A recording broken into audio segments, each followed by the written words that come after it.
Hey everybody, I'm Brad Talton, the creator of BattleCON. I'm here again for a second day of streaming with you, and I don't know if anybody is in this. I guess it says there's 150 people on this viewing this right now. Ah, hello Matthew. So this is the World of Indians lore discussion.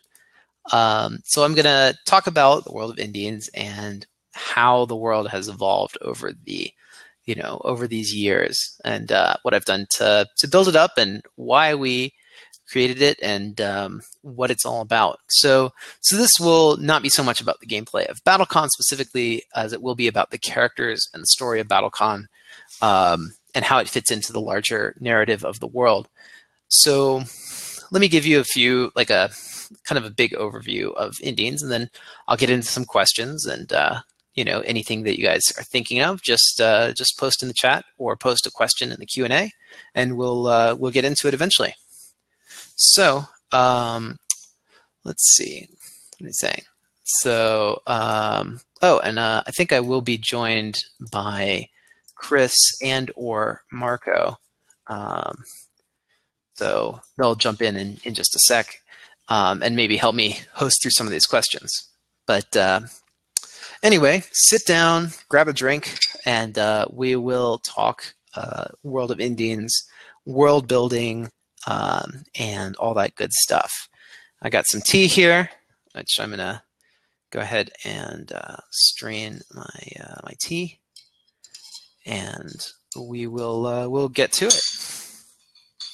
I feel like I need some violin music in the background or something of a nice fireside chat.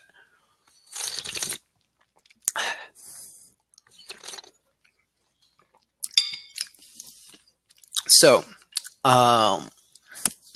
shall I start? World of Indians was first created as Oh, hey, Chris. Welcome. I made it. Marco will be here shortly. I like the new headset. Is it the same, really? No. Okay, no, it's not. Because we had the same chairs, and then if I just bought the same headset, I would have been... Okay, it's not the same. We're good. We're good. Yeah. Okay. Well, welcome. I was just giving a quick overview of the World of Indians, and given that I have lived with this game world for so long, and I know everything about it, you can be the uninitiated person who asks me any questions that I don't fully explain. Okay. And you can also guide me through the Q&A when we get to that section. Okay. All right. By the way, I should introduce Chris. Chris Solis, our publicist for Level 99 Games, is in charge of running all the ads, scheduling all the events, doing all of the conventions and organized play. So, don't ask any questions about that stuff right now, though, because that's not what this chat is for. But Chris will be on with a later chat to talk about that stuff. I think that's on the schedule, right? Yeah, it's going to be one of these Saturday, Friday talks, and we'll talk about organized play and that kind of stuff. Okay, cool. I'm sure a lot of people in the chat would probably want to know how to build an organized play program, how to get people into their gaming group or gaming club to play some BattleCon and other games. Anyway, we'll talk about that then. So, the World of Indians was first created as a role-playing game setting for me and some friends, and it started off as kind of a semi-standard fantasy world that sort of evolved and started to take turns and started to become something a little bit more. When I built the first BattleCon game, I didn't really have a world for it because it was built just sort of out of a bunch of characters with no backstory and no connecting ties. So I decided to take this fantasy I had and that I had already put together and make it part of the game, or to make that the foundation for the game. Hey, Marco. Well, welcome. Welcome, Marco. Marco's a still image. He's. When did you first make that world? Like, what year was it when you were role playing this world? That was back in 2006. Now. Oh dear God. Yeah. I did a lot of the world building actually back when I was living in Japan, and I was playing RPGs on remotely with my friends back in America, and so that was one of the games I played was the World of Indians RPG. Back then, it was just the Argent role playing game, we were all students at this magic school called Argent, and the rest of the world was just kind of backdrop for this magical university. Anyway, so so I said, well, I did a bunch of art for this RPG. One of the things I wanted to be when I was growing up was a manga artist, and I actually studied a lot of like comic drawing and stuff. I was never really very good.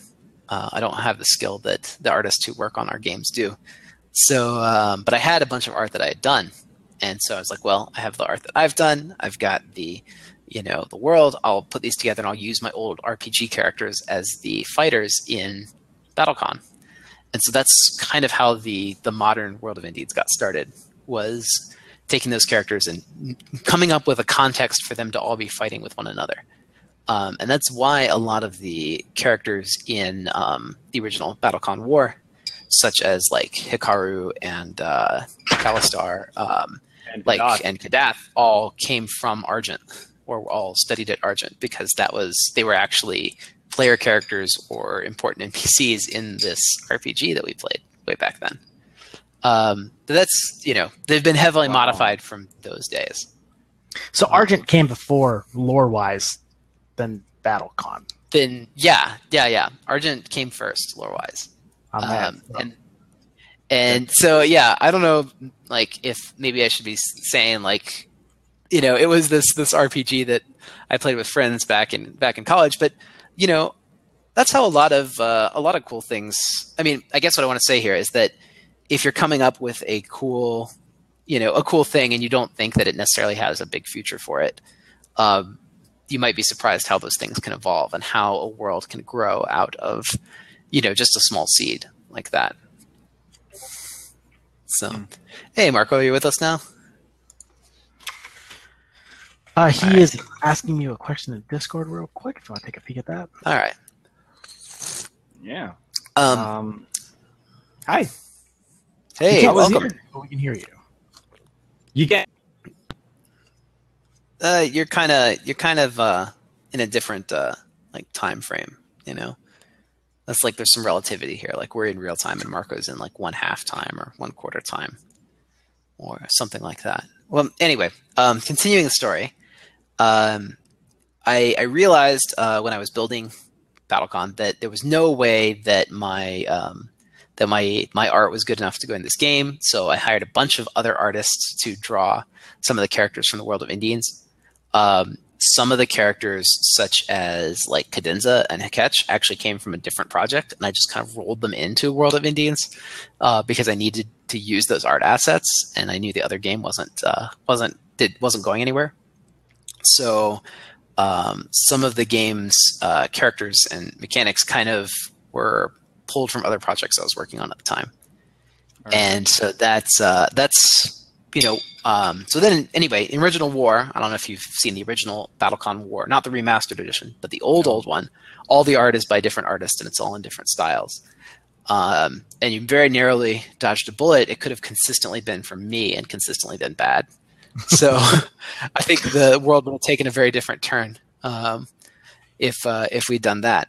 Anyway, so going forward from there, World of Indians kind of moved on and kind of got to be its own narrative. The first game, we had a bunch of different characters, and we kind of took the plot lines and grouped those characters by theme, and then built a plot line for each of the themes.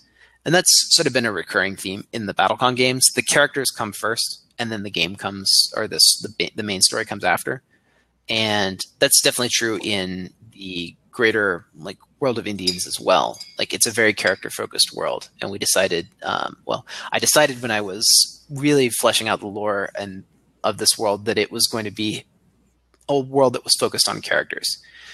Like the past is kind of a backdrop for the present. The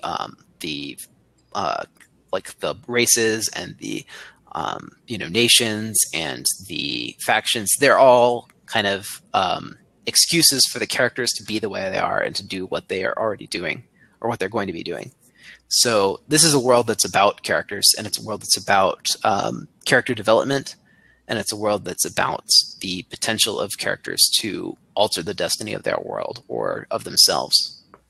So it's a very, I would say, like self-directed sort of thing. Let's see. It seems like Marco is having some trouble. So tell him just to participate in the comments if he's having trouble joining in. That's, okay. I'm going to pick a question and then I will communicate with Marco. Let's see. What are the main world events going on in the Wanderers time period? Okay, so to give a little chronology, I guess I should start at the beginning. There was this ancient war. So history, I guess the important history of Indians that you need to know about really starts about 1,000 years ago. There was this huge war between humans and the dragons. The humans eventually won thanks to the help of the gods. They killed all the dragons. They imprisoned the Dragon King. There are no dragons living openly in Indians anymore, and if you see one, you can kill them on sight without any repercussion. Not that that's an easy task, but it happens. That sounds pretty mean. Yeah. Hey, welcome back, Marco. I'm sorry. Something happened. It's fine. I'm just expositing. All right, so there's Dragon Wars. All right, so then that started the Human Age, which is the current era that the world is in, and where was I? Time went by. The nations developed. The Empire of Gesselheim, which was the Southern Empire, eventually tried to take over the world under the leadership of the Overlord Rexen. Rexen was defeated. They were crushed. That was called the Centennial War because it happened at the advent of the 7th century. It's now about 300 years later, and that's the context for BattleCON War. That the evil Overlord is coming back, or is being resurrected by this witch Hepzibah, and the main characters are generally involved in stopping him in some way. In Devastation, we learned that the Dragon King, who was sealed away 1,000 years ago, is going to be released. And so it falls to Eligor and Schecter and Runica, the 3 main characters of that game, to go on this big adventure and defeat the Dragon King before he can come back, or defeat the Dragon Queen before she can release the Dragon King. So Agena is actually the main villain of Devastation. So Devastation is broken into 2 parts. That's part 1.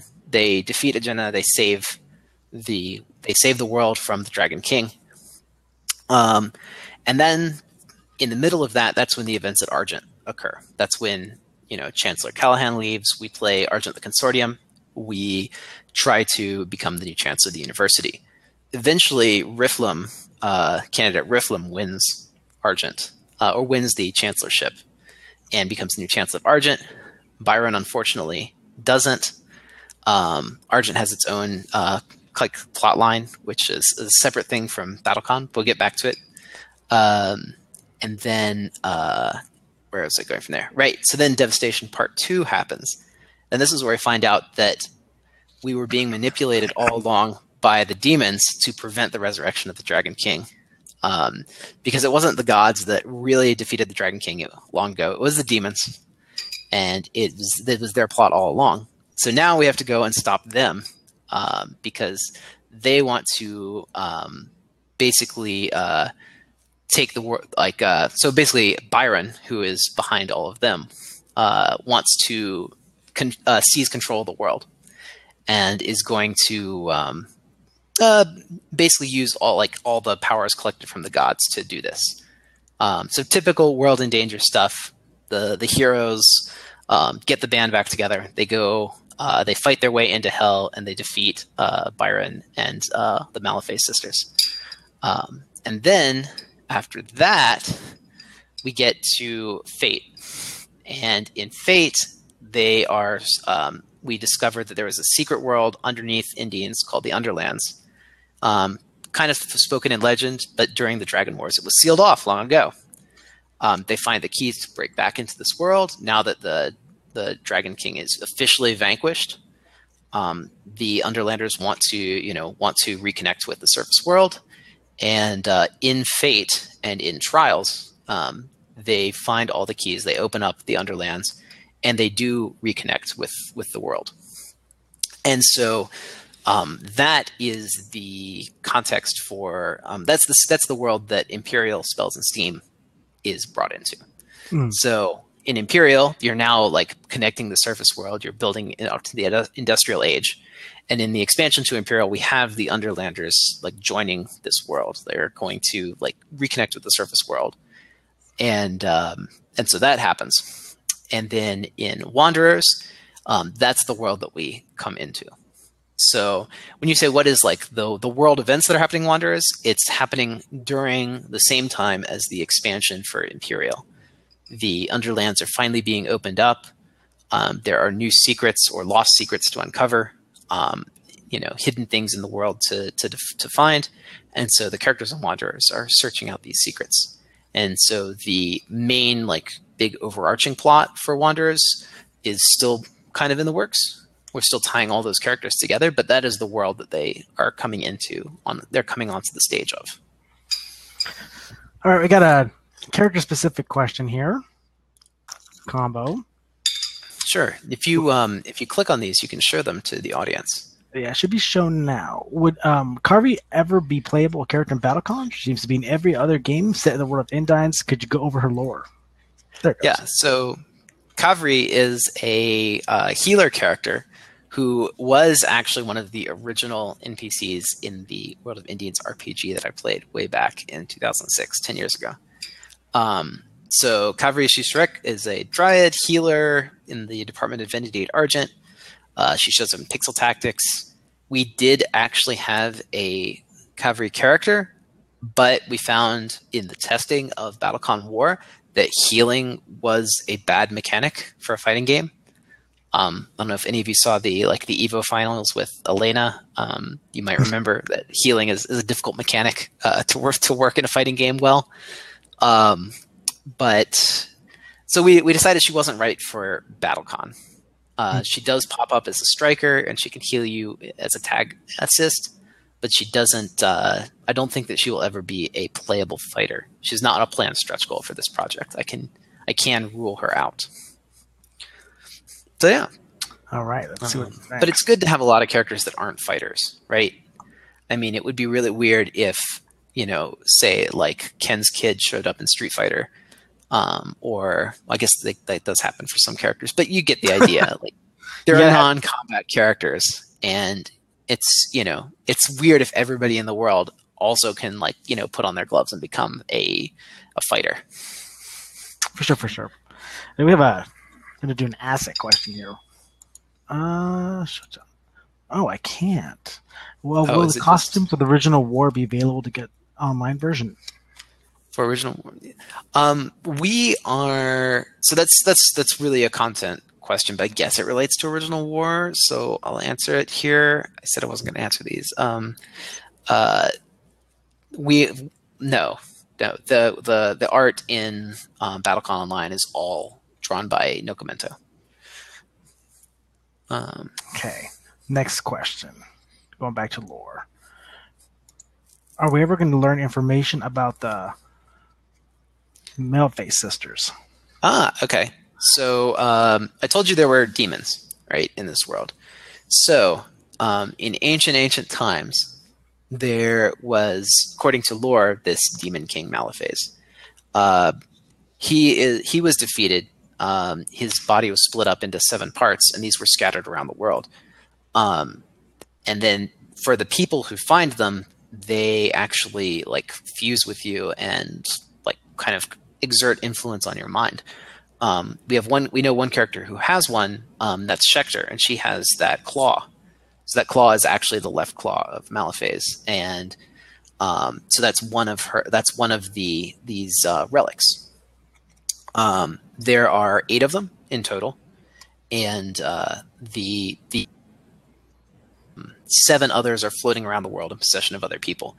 One of them is owned by Lucida, who's in BattleCon Fate as Trials. She has a relic called the Jaws of Maleface, and it gives her the power to steal essence from things. So anyway, the best reference for these guys is you can fight them in the story mode in Battle Quest. But there is a little bit more lore, especially in Devastation Part 2, because Schechter meets all of them throughout her adventures, and has to fight each of them individually throughout her adventures. Also, you fight them when you go to fight Byron at the Well of Souls in the final confrontation. Boo, Byron. I don't like him. Yeah, they're all a bit different, and they all have a different set of powers. But it would be I could tell you about all of them now, but they are all going to be fully explained in the World Book. So if you want to know more about the individual sisters, those questions will show up in the World Book, and the exact story about how they, what their plot is to take over the world. The exact details of that are also included in the Lore Book. Hi guys. I will answer for you though that even at the end of Devastation, when Byron is defeated, the sisters are still in the world doing their own plots. That's why Dolores shows up in Imperial as a train captain. That's cool. Huh. She does. Welcome, Marco. You've become stable. She does. She runs the Afterworld Express. She is. Oh, that's her. She's the Wings girl. That's the woman herself. Yes, the wings of Malaphase. How about the wings of Malaphase, but they're buffalo wings? Wouldn't that be the They're best? buffalo wings, man. I guess they serve that on the food car in the Afterworld Express. Exactly. Hi everyone. I'm sorry. I fixed my internet. Welcome to third world country internet. Yeah, welcome. So those of you guys who may not, I feel like everybody knows you at this point, Marco, but I'll introduce you anyway. So Marco is our community coordinator and does all kinds of community stuff. But you probably know him best as the creator of Battle Guides and as my co-host on the Level Cap podcast, which comes out every Wednesday. Is this a Level Cap podcast right now? And we're guesting Chris? This is no. Exactly. This is lore discussion. Oh right? man, so, I love lore discussions. So I'm answering all the lore questions that come up in, and I will be, what's the word? So basically, any lore question that comes up, I will answer it. We'll discuss it. Marco, you know a bit about the world lore since we talked so much about it on the podcast. Yep. So feel free to ask any leading questions if you want. Here's a question from Matthew. In the timeline, where does Festival of Masks take place? So Festival of Masks would take place at the end of Argent. So it would be within Argent's timeline, which I said was kind of between Part 1 of Devastation and Part 2 of Devastation. You have Argent the Consortium, and then Festival of Masks would be inside that even. It's like one event inside the Argent arc. So like, how old is Argent? Is that school like standing through this whole history, or? Argent was founded in about, I want to say, the year 250 something. Okay, what year is now? It's so in Wanderers, it is like 1000 and it's either 1005, 1006. I see. What's War? The Resurrection. The War is in 998. Oh wow! So it's been. So it's very close.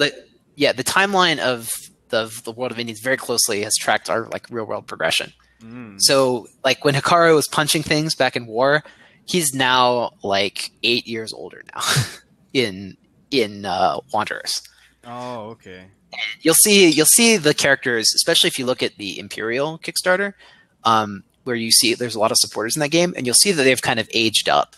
Characters that you recognize are now a bit older in Imperial. Yeah, like Seth. What happened, man? Went from being Kung Fu monk to being a train operator. Well, I guess it's Seth was already a little bit older than a lot of the cast. But it really shows in his. We all go through a midlife older, crisis. Some people, he was like 30 something in War, and it's been 8 years since then. Is he having a literal midlife crisis? Is that why he decided to change professions? No. He was.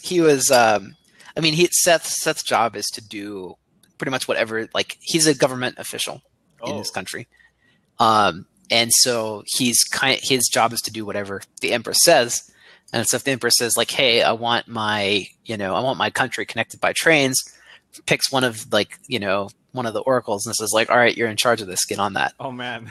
And so that's what happened to Seth, is that, you know, she's like, hey, it's time that we get into the modern age. So like, you, Seth, yeah, fix it. Yeah. And so that's and so there he goes. Now he runs the train company. Yeah. So if I remember correctly, let me just flex my lore muscles a bit.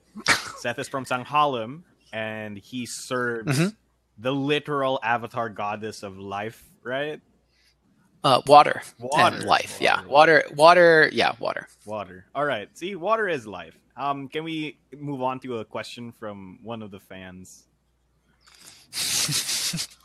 All right. You want Corpus asks, Go ahead. we know about Division 13, the Black Ops team from Willat. Do the other nations or powers have similar super secret strike teams? Who are the members of these teams that we may know from BattleCon? Oh, well, I'm glad you asked that.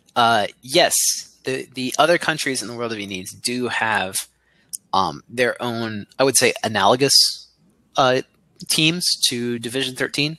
So, right, so Willat is the highly advanced elven technical nation in the northern part of Indians. They have a group of super soldiers called Division 13 who do all these important black operations for the Magisters directly. Yep. So other countries do have things like that. For example, Jeffries has a spy network called the Secret Serpents, and they like have spies all throughout the world. You may know Barnabas, who shows up in Festival of Masks, who is like one of the leaders of that strike team. He wears the wolf or the fox mask. Oh. Are they really secret if you know about them, Brad? Well, I know about, if I didn't know about them, they wouldn't be secret because they wouldn't exist. But if you didn't know about them, they would be too secret because it wouldn't be very good storytelling. Okay, that's true. If I don't tell the story. Okay. So I don't know if that's a fair question to ask, Mark. I trapped you in my trap. I see. Do the Planestalkers count? Are the Planestalkers like an actually well-known police force, or are they? They're well known, but they're an independent paramilitary. So they're like the Reliquary. They don't really answer to a country. They answer to like their own code. So in that sense, they're an independent order who happens to be, because of geographic reasons, they happen to be tied to the country of Jeffries, but they don't really answer to the king. I see. Okay. Huh. Yeah, and it's like the Reliquary is in Sanghalim, but they're not really. They don't like, if the Empress says, "Hey, to go do this," they don't have to do that. They're not really part of the Empire. I see. So it's kind of like they're like a corporation or something, right? Like they're not exactly. Like the mercenary companies would be another example of paramilitary factions. I see. So like Gerard, Blackspire Company, they don't work for a country. They're their own group. They work for themselves, and they often use countries to do that. All right. Yeah. Next question here is from Paul. Are you considering adding story mode to BCO that runs through the various plot lines from the big boxes? I think it'd be pretty neat to be able to, for example, run through the Rexan Resurrection plot. Wait, can we just be very clear? Is Devastation just going to be called Rexan Resurrection plot, or the Rexan Resurrection arc? Like, is this like an anime where we have arcs? It is kind of like an anime where we have arcs, but each game tends to have, or at least the big boxes like War and Devastation, have like 2 or 3 arcs that are involved. For like War, or for like Fate, Trials, Wanderers, there's probably 2 or 3 arcs that run through all 3 games. Okay. So like we'll hear about the end of like Trias's story and the end of Welsy's story in Wanderers, probably through the people they meet in those games. I see. So do we plan to ever make a BCO story mode? I know that we're doing a dungeon run mode where you like take a character through like what's like an arcade mode kind of thing where you get to upgrade them and stuff. Yeah. But do we have a story mode planned, or is this going to be for another game? I think it might be more for another game. I don't know yet. You don't know? I hadn't planned for something that's really, really story focused.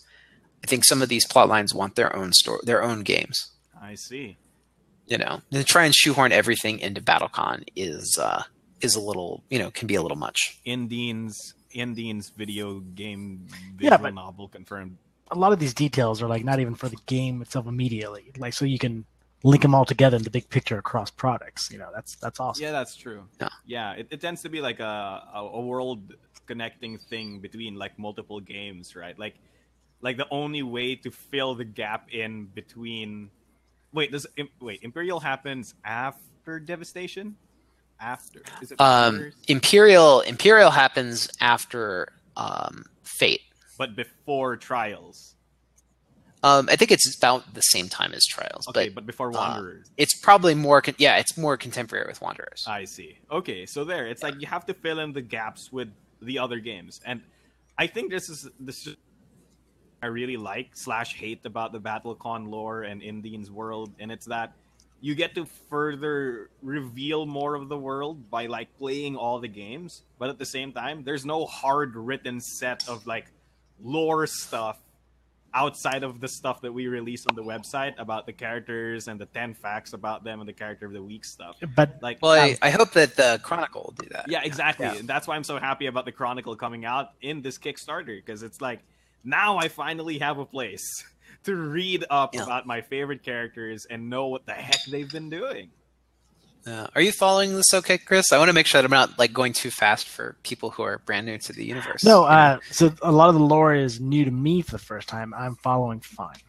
So it is okay. Cool. Are you sure you're just not saying that because you want to be nice to us, Chris? No, I would be harsh. I'm being truthful. Okay. Okay, good. All right. Good. Luke, well, I hope you wouldn't have to be harsh. I hope you just chime in and say, "Hey, well, what about this?" Or explain that. Yeah. Don't suddenly like do. You're our muggle for this stream, so don't suddenly just do a JoJo pose and get mad at us and rename yourself after an American rock band or whatever. Luke asks, "Gar story?" Gar story. So that's actually a really good question for Ithri, who's Josh, who's not with us today. He's back at his own place, but Gar is a monk, like an actual like ascetic type punch monk, kung fu monk. Yeah. Her order was like the I want to say it's like the order of 6 paths, and they studied martial arts for like enlightenment, and through some events, which I think Josh will have to elaborate on that, her monastery was destroyed and the rest of the order was killed or lost, including her masters. So she's like the last practitioner of this martial art. And the stone that she carries on her back is actually a piece of the wall from the monastery that has some of the inscriptions of their martial arts forms on it. Oh, okay. So that's really cool. And it explains her unique ability. Josh will post in the chat if I mangled that backstory. I'm sorry, Josh. So Gar is Aang. I mean, kinda, I guess. Kind of, without the wind, I guess. And I mean, like monk, wherein all of his entire monastery died, I guess. So yeah, you're not wrong, I guess. Oh yeah, Gar's pretty cool. I'm always a fan for like wuxia, like kung fu people. So like Gar is basically that. This one for Peter asks, does level 99 have anything to do with BattleCon Outcasts? So for those who don't know, I actually know about this. Like, Outcasts is a fan expansion that people made, and then they have like around 5 to 10 characters, and they had Fabio make the art for all of them. So it kind of actually looks like something that came out of the world of Indians, because Fabio actually drew some of the original Warcast, specifically Luke, right? So the art style actually looks like the original War product at the very least. So this is pretty cool expansion. I'm not sure if you guys worked on it. Like, did you guys? We did not, and but I know the people that ran it, and Jesse's a friend of mine, and we talked a lot about it, and he had my blessing to do this fan expansion. I actually kind of got started out doing fan expansions. I made one for Dominion way back in the day, and I did a few others but I would post one PGG, and that's kind of how I like very first started, dipping my toe into the board gaming world. And so I wanted to let other people do that too. But Outcast is not a canon setting. I think that it does happen in the world of Indians, but I don't think it's a canonical setting. So they're outcasts or canonical set. Basically, yeah. Got him. All right. Luke also asks, is anyone dead by Trials? Yeah, is anyone dead? So yeah, Agena is totally dead. Sorry, Agena fans out there. I know why she's dead. I don't know if we can say it on Agena is screen. totally dead. Byron is defeated. He's kind of wily. It's not clear if he's really dead, Is but Byron he's just Dio. Is Byron just Dio right now? yeah. At the risk of making too many Jar Jar references, he might be. He's on that tier anyway. Yeah. He's definitely on that level. Byron is dead. By the end of that. Let's see who else. Nabatina Malifaux is killed. Oh. Obviously, a couple characters who were like actually dead. For example, Cherry is technically dead because she's not physically alive anymore. She's turns into a spirit by the end of the first game. Tannis is dead. Huh? Tannis is dead. Tannis was dead to begin with. So that's the ghost. Tannis is the ghost from Devastation with the puppets. Just saying. Yeah. Let's see. I guess, but the real question is like, does anybody die? So those are the main characters that pass on from this world. There may be a few others. I think like there are a couple characters from Argent that probably die during the events in Argent. Wait.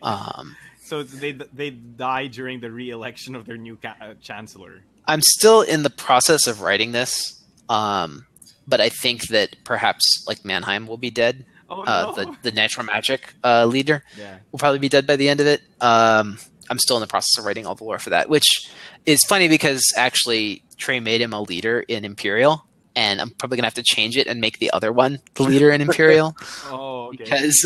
Because he's actually dead at that point in the story. That's retcon this guy, so he's dead. Okay. That's consistency. That's cool. That's yeah. consistent. Yeah, I think Ray is probably dead by the end of Argent. Wow. But this is okay because Devastation happens before Argent, so she can still show up as a promo. And besides, she's Varian. She's Varian. It's fine. Yeah, so they technically get banished back to their home plane when they die instead of actually just disappearing. Yeah, and then she can just reincarnate, right? Yeah. She could if she's sent back. Yeah, that's what I'm saying. But yeah, get sent back. I mean, like, okay. So who was what? Would it be likely that she gets sent back, or is like getting killed in Indians the equivalent of like failing your assignment? I don't want to spoil the backstory for Argent too heavily. Oh. So I don't want to tell you whether she succeeds or fails, right? Oh, okay. So the thing is, for people in the chat or watching who don't know, Varians are actually other planar beings. They're not angels. Like, they're not angels the way we think about angels, right? They come from this other world, the celestial plane, and they're sent to Indians to do a thing. And if they complete it, then they live out the rest of their lives until they die, at which point they'll ascend back and then hopefully come back, return in glory for completing their tasks. Yep. But they don't know what their tasks are when they come down. They're just sent and then they do their thing until they receive their revelation and then go do their job. So they're kind of like field agents that don't really have an assignment yet. So sleeper agents. How much of this is a Grand Chronicle cover? Is it like more about like the sweeping story arc, or do we have like a page for a character? What does it look like in there? So the plan is, and it's still rudimentary, but the plan is to do the overview of the world, the nations, the factions, the races, and the timeline. And then from there to do each individual game, like we do an overview of the game with, paragraphs telling the story of that game, and then a close-up of each character individually, one page per character, to show off the art and to give them, kind of a story context for how they fit into the narrative. And so we do that for each game going forward. Oh, that's cool. Mm-hmm. I can't wait to see some of my favorite characters, like I don't know, Wardlaw. But Wardlaw is going to be back in Imperial. We got some really good Wardlaw art for Imperial. Wait, what? Does he? Brad, are you telling me he suplexes the train? Oh my gosh! Please. Everybody wants a train to be suplexed. Suplex the train. I mean, like, it's perfect. You literally just added Wardlaw. I bet it's exactly for this meme. All right, next question. I just why don't I just make Meme World the game? Like, why don't I just Millennium Blades. Millennium Blades, Millennium Blades, right? Oh my goodness. Okay. Sven asks, what are the differences between the core collection and the perfect collection tiers? It says there's a 2 expansion difference in the images, but I count 3 expansions missing from the core collection: Light and Shadow, Armory, and Strikers. Also, the perfect collection says it contains a giant box to hold everything. Is that the only pledge tier that contains that box, or is that just referring to the Unleashed storage box? Okay, I'll answer the second one. It's referring to the Unleashed storage box, but I can't answer. Yeah. Well, I said I wasn't going to answer. I said I wasn't going to answer the non-lore questions on the lore stream, but since it's been brought up, the difference is that it's missing those 3 expansions: Light and Shadow, Armory, and Strikers. And that's probably just an oversight on Laura's part. If you read the actual contents, you'll see exactly what is and isn't in those tiers. All right. So, okay, Chris, why don't you just pick the next question? Okay. Sorry, Marco. I don't think I warned you in advance about that. Okay. It's okay. I messed up. Everyone, I'm sorry. This is lore stream. Lore only. What is? Oh, here's a good one. Okay, you got it. What is the lore behind 7 card selection? Yeah. You go ahead. I was going to pick the exact same one. I was going to pick the exact same. Oh my god! I can answer some of this. Okay, so Marco, why don't you tell the story? Okay. In the story of 7-Card Slugfest, we follow the main character, Wardlaw O'Brien, as he finds the mystical Belt of Beatdown lying somewhere in the ruins or on the road. He finds out that the Belt of Beatdown gives him a few powers, which includes the ability to gain huge amounts of strength, steal the powers of the opponents that he beats, and the ability to entice bar fights whenever he wants. So he goes around Indians into random bars, enticing fights so that he can steal people's powers. And that is why everybody in 7-Card Slugfest, for whatever reason, decides to just bar brawl for whatever. And Wardlaw's there, and he just wants to steal everyone's powers. And because he's evil, and I'm a villain, and all that. Basically the plot of Street Fighter 2, just told a little differently. Yeah, I mean... That's amazing. We should make Belt of Beatdown. That could be a stretch goal. So so 7-Card Slugfest is actually a canon canon game in the world of Indians, and it will be in the lore book as an entry. Yes. So you'll get to experience that chapter of the Indian saga. Beautiful. How about now? So Disc Duelers is actually not canon. Like Pixel Tactics, it's not part of the continuity. It's just a game that happens to be set in the world with the characters. Okay. But there's no plot behind Disc Duelers. It's just a disc game that uses the characters. Yeah. Okay. So how about next question? Yeah. Any chance? All right. Any chance we'll be seeing any more of the disasters in the future? Ooh. Yeah. So there are. Yeah. So the disasters are these 4 legendary elementals that wreak havoc upon the world. They were sealed away along with the dragons, the Dragon King, long ago. Some of them got out eventually. The big bad king of the elementals is Havoc, and if you've played BattleCON Online, you may recognize Anath. Anath is kind of the avatar to Havoc. So yes, we will see more of them. Some of them do actually feature prominently in the Devastation story. Huh? So. In that story.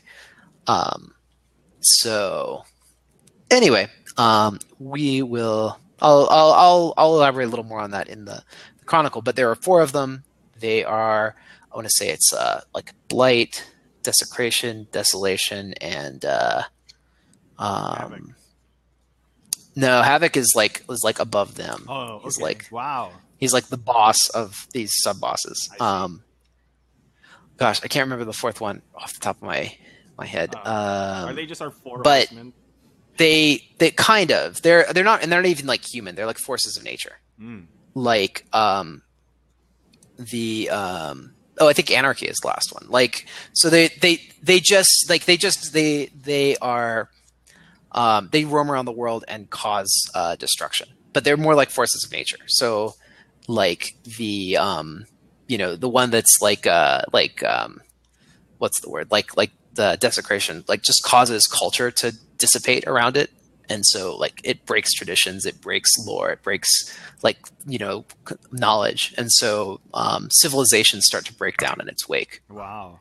So they're like strange forces of nature, of entropy, that can, that are kind of actively attempting to return the world to its primordial state. Does Hikaru try to punch them? Does it work? Hikaru can punch them if he can get them to manifest, but it's often a little more difficult than that. I see. Okay. All right. Chris, what is the lore behind Noir of Indines?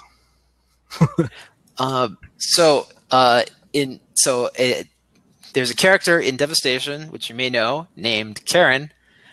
She has a brother, who you may also know, named Jaeger, who is in Fate. At the end of the story of Devastation, they manage to break their curse and split apart, so they no longer have to follow each other around because their souls tie together. Anyway, so Karen goes on to become the Dragon Knight to the new Dragon Queen Marmalie, and together they fight for the future of Indians. Jaeger decides to go to Cardoza with his great grandfather Eustace, is the Baron, and he becomes the chief of police in this city, Cardoza. And so the Lore of Noir of Indians is about Jaeger's adventures as chief of police. So there you go. That's awesome. Wow. It's very tangentially fits into the lore. I thought you were gonna be like like 7 cards Slugfest. No, not the other one. Pixel Attack. Yeah. Oh my gosh. You're up. Next. I think Brad should read this question by Jason Bads, because by reading the question, he answers it. I don't know if I should. So I do know the pronunciation of the Indians characters, but the Wanderers characters, which were named by other people, I'm actually not 100% on, and especially this one. I think that the way that I trolled everybody else with Irialandra Diamorella, that the creator of Kenny was trolling me, but I believe it's pronounced like Keanu. But I don't want to mangle that. So if the creator is here, I think Luna. Perhaps. Yeah, I think it's Luna. So perhaps she'll tell us how to pronounce it properly. Luna, come here and tell us.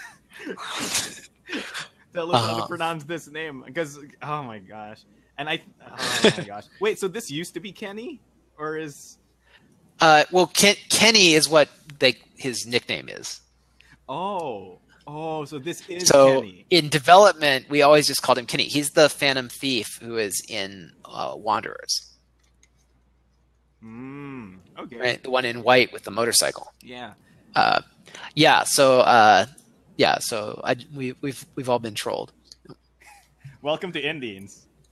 I think this is just Indians in general, because at this point, I think it's a meme now that Brad actually doesn't know how to pronounce any of the character names.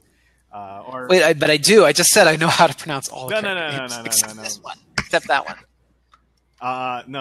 I'm just saying that we don't know how to pronounce any of the character names, because when you came out and said oh, it's pronounced Jaeger, and then we all lost our minds collectively as a community, and then they were like, Marco, you're wrong. I'm like, why? And they're like, in BattleCON Online, Karen says Jaeger, and I'm like, but Brad said it's Jaeger, and then now I'm lost. So now we have 2 conflicting sources of how to pronounce his actual name, the one that's actually in game and what you said, Brad. I guess this is the trouble with being so laissez-faire about it, because I just told I just wrote it in text for the voice actor. Of course, I didn't. I did not actually include a pronunciation guide. So now I'm going to have to go and make a pronunciation guide for everyone. Future BCO patch confirmed. Yeah, future BCO patch confirmed. Wow. And future podcast episode of Brad spending 2 hours just reading every single name out loud for all of you. Here. The fact that Brad can just riff Irialandra Diamorella's full name off without missing a beat is it's hilarious. Yeah, of course. We all know. That's the meme too, because it's everybody is contested on how to pronounce Jaeger, Jaegir's name, but we all can pronounce Erie's full name no problem, because that's just how it works. Chris, can you just ask us another question before I lose myself? Okay, what is Raikal's mission in Indines? We said we wouldn't spoil it.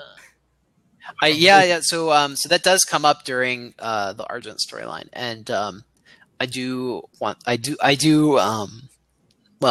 to spoil that for you, particularly before we get to the full story of Argent, because it's kind of like it's a project that I'm working on now, is actually writing the story for Argent in like more of a full form.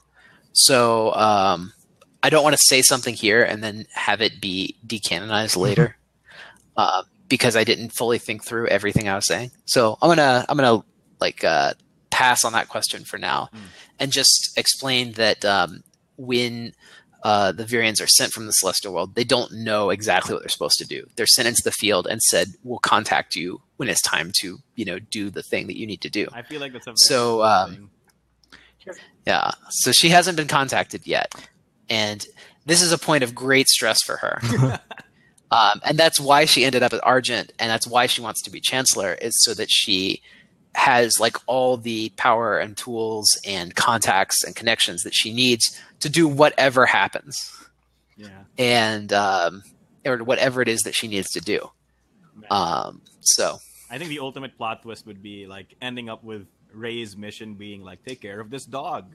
And she's like, I did all of that for this, and then she just loses her mind. No. Well, here's a good one. You'll see. Are there any locations in the lore that you haven't had focus on that you hope to explore in future products? Yeah, so we really want to explore more of the plains, and we have some projects planned that'll give us a chance to explore the plains in more detail. We also want to visit the Underlands, and I don't have specific projects that will take us to the Underlands planned yet, but those are something that we're going to consider a lot for the future. We also want to see the other continent. We know that there's another continent in Indians that's not been explored yet, because some of the characters in Argent are from that continent. Specifically, Nostros and Lucas both claim to be from the other continent. Yeah. And Hikaru apparently goes to the other continent. That's part of Hikaru's storyline, is after the events in Devastation, or after the events in War, he actually goes across the ocean to the other continent, which is why he doesn't appear in Devastation or in Argent. And he comes back later, and you see he's got a different look. That's the World Warrior Hikaru that's in BattleCon Online. Oh yeah. With that. So he has the hat. All right. Yeah, so after he's traveled the world, that's his. He comes back looking like that. So, I do want to explore some of those areas in future products. Who knows? Maybe the other continent is, the world of Terran Odyssey or something. We'll never know. Terran Odyssey. Yeah, he comes back in Temporal Odyssey, actually. Yeah. But anyway. Here's a good one. So, is Mikhail still alive since he failed to stop the resurrection of Rexen? Yeah. So, like we were talking about Virian characters they have a mission. If you fail to complete your mission, you don't immediately die or anything. You just continue going on. And maybe you get more jobs later, or maybe you get some other mission, or maybe everything works out. But yeah, he's still around. Mikhail is not dead at this time. Okay. Speaking of Jaeger, whatever training stage, will you see any rebalancing for characters who came out after Devastation? FAQ seems to hint there's a possibility for this. That is a Daniel question, and you should ask that again during the balance discussion later on. I actually do not know because I'm not in charge of the rebalance. And we'll have a balance one of these on one of these upcoming Saturdays, so you could really ask questions about like how it's balanced. Yeah, I can help there somewhat. I think I can slightly answer this question, but I think I'll just save it for the next thing. It's not a big nerf. Just saying, it's probably not a big nerf. It's really a problem with finishers, but I'll explain it later on. All right. What is Rex's final fate? He didn't list him as a dead character. So presumably, he's still alive and kicking. Did he retire to grow turnips? Yeah. So, right. So when I was telling the story earlier, I said that there was the Overlord returned in BattleCon War, and he did successfully come back. He was returned to life by Hepzibah, and he did come and take control of the Empire of Gesselheim, and he's now the new Overlord. And they are actually preparing for war, and they do actually go to war. And we have a game in the works that is about the new World War in Indians. So that is something that is still a future project, but it's something that we're working on now, and that we'll hopefully be able to show you in the next year or two. So Rexon is still there, and he's still building up, preparing Gesselheim for war. Yes. Okay. Somebody in the chat actually asked, what's the tech level for the average person in Indians like? Do they have internal plumbing, refrigeration, lighting? Yeah, so Indians is very much kind of a middle fantasy world for a lot of the world. They have magic technology, so like they have magical lights. They have a little bit of magical transport. You might expect the what's the word, tools for communication over long distances, like point to point. But it's not like they don't have computers and stuff. And a lot of the technologies they do have are done a little bit differently because it's a fantasy world. So, for example, like the Nation of Willat, they have the most stuff. They have all kinds of technology, but their technology is mostly based on like alchemy, and is mostly based on planar science, so teleportation and stuff. A couple paramilitaries have access to teleportation, like the Planestalkers, but it's not. You can't go to a city and find a telepoint that's publicly usable. You have to be really, really highly skilled to even operate one of these things, and they take a lot of money and resources to build. Have they invented board games? Yeah. Yes, they do have board games, and they do have card games. And one of the projects that I would like to do is to publish, like, basically their version of poker in the World of Indians. Is it BattleCon? No. Although BattleCon does exist in the World of Indians. Do they use like a normal the best BattleCon player theme? What's that? Oh, sorry. They're like BattleCon, sorry, like Chris? themed like normal people, like our world. Yeah. It's like Brad Talton. Because what did I say? Because in the tutorials, right, you see like Kadath and Hikaru, and they're not talking. They're not like how do I fight? They're like, teach me to play BattleCon. So you know that exists in their world. They're actually playing a game. And actually, there's a great cutscene, or there's a great scene in the plotline to Devastation where like Caesar and Kadath play BattleCon, and Caesar always wins. Because he can read Kadath's cards out of the reflection in his monocle. Oh, wow. Oh, okay. I like that. But anyway, that's yeah. Quick lore tidbit. neither here nor there. Quick What's lore that? tidbit, right? Like Runika's the best BattleCon player in the world of indie, right? Runica always wins. Yeah. Therefore the best. Like 100%. different characters have like every character, like human characters have some weird quirk called wild magic. Runica's wild magic is that she always wins. Games of skill. Yeah, games of skill. She always wins games of skill. Yeah. So it comes in real handy when you're like, it's like darts night at the bar, I guess. Oh my god. Wild Magic's great. To combo off what we're saying, do they play Millennium Blades in Indians?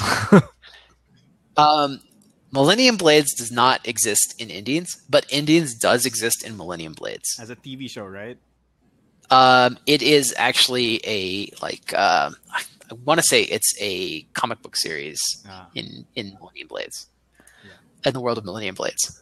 So there's that crossover. Master Plan is a TV show in the world of Millennium Blades. Master Plan. Yeah. But it's not a live action TV show in the world of Millennium Blades. It's just a cartoon. All right. So. Oh, we have so many more questions now. Yeah. But it is 6, so we're actually like at the end of the stream. I'll rapid fire through a few of these real quick.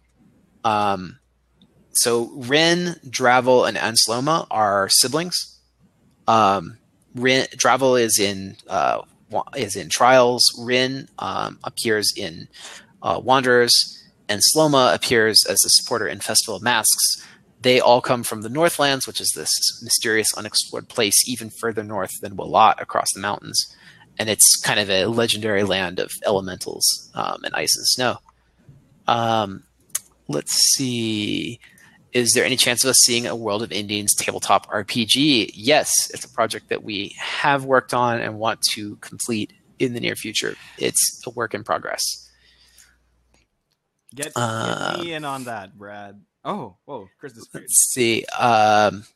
Chris disappeared. All right, okay. Karen Jaeger, how were they chosen to be Marmaley's guardians? How did Karen's transformation to Nine Divine Knight come about? So Karen and Jaeger were mercenaries in Amalau, where Marmaley came from. And so they had been friends since childhood. Well, since Jaeger and Karen's childhood, since Marmaley's 550 years older than them. So Marmaley asked them to come along and protect her when she came to the continent.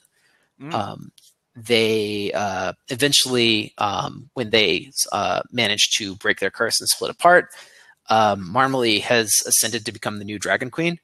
And she appoints a champion to be her mortal champion, and she appoints Karen, and that's very much like how Anath is the champion for Havoc. Karen ends up becoming Marmaley's champion. So powers? Does that actually it does, but they don't come out in BattleCon Online. It's just a costume. Okay, it's unfortunate. I think I can answer the next one, Brad, if you don't mind. Sure. Division 13. Is there any story behind some of the more unexplored characters? So the answer to that is Division 13 is actually a strike force made by the 13 Magisters of Willat, and every single one of them contributes a member to Division 13. So every single Magister has a underling that works in Division 13. So you have Clinhyde, who was made by Serafina, and Otavia, who was made by Boris Vilnar, who's the guy who pilots Cadenza. Is there more story behind some of the more unexplored characters, like Al-Zero, Himmel 9? The answer is yes. We have people like Oriax 2, who was in Pixel Tactics as well, who's like a god hacker or whatever. So there is more stuff, and they all kind of... And I can say, to follow this up, Mark, I can't say in our stretch goals, there are one or more Division 13 members waiting to be revealed. So we'll give you even more lore on those guys when they come up. Yeah, so you guys got to give us more money is the real answer. Oh my gosh, you are an infomercial, aren't you? Yes. Let's see. This is a great question. I wish I was answering this earlier when I had a little more time. Are there any story or setting elements you introduced to Indians you later regretted because they made future characters more difficult, or did you just end up not liking because they had become established setting features? Honestly, I could say no, and I was really worried when we opened up creative character tiers and stuff that somebody would make a character that would change the world in a way that I wasn't comfortable with, and I'd have to go along with it, and then I wouldn't be able to work around that in the future. But that hasn't happened. The characters that I've gotten, characters like Tatsumi and Zamasal and Sagas and Kajiya and Eaxis and Inderbit and all the characters that people have contributed, and even the strikers and even the the supporters for Argent, they've all been really cool characters, and they've all added to the world without taking anything away. Yeah. And that's one reason I like them so much. I keep bringing them back, and that's why you see some of the supporters in Argent that are showing up in Imperial, and it's why you will actually see some of the backer created characters that first appeared in Strikers or Argent show up as stretch goal fighters in this campaign. Oh wow! So we have one or more of those coming up. Yeah. So, that's so cool. So it is. I've really enjoyed all of the contributions that other people have made to the world of Indians, and it's been really cool to kind of be not only the creator of this world, but also the curator of this world. And that's one reason I'm really excited for the RPG, is that people will be able to make their own contributions to this world and build their own characters and really kind of experience it in that way that only a few people have been able to do since till now. Quite unfortunate for some people. The thing about this is that I never know which characters are backer created, because the way you treat them, that's good, right? Yeah, exactly, because the way you treat them is as if you made them yourself. I never knew Sagas was a character, fan created character, or that Tatsumi was one, until somebody told me 4 years after. So I mean, Like that's just good. That's just good. It's pretty cool. Well, and it's nice that it's such a wild world that even when people come up with something outlandish, like it still works. What's the most outlandish one? Like, I mean a lot of the characters that are hybrid type characters, like I've got a water dragon that's like fused with me, or I've got a like an evil alien that lives inside my brain that's like whispering secrets from another world. Like, yeah, I could do that. I actually have a whole bunch of I have a way that works right into the world already. From things that other people have done. So it's really cool. Yeah. And it's been a lot of fun. All right.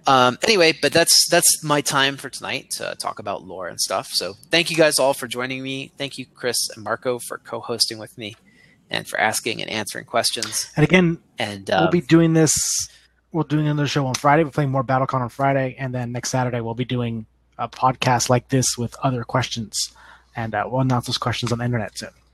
The topics. Yeah. All right. The topic, right? It won't be lore this time. It might be like balance or how to fidget spinner. I don't know, man. Yeah, exactly. Yeah. You can find those, and you'll find those in our updates. So please make sure that you have your updates for BattleCon Unleashed turned on so that you can find out about all these cool things and about all the great stretch goals that we're breaking through already. So, all right. Well, I'll see all you folks later. Have a great night and a great weekend. All right. Happy gaming. Take it easy. Happy gaming.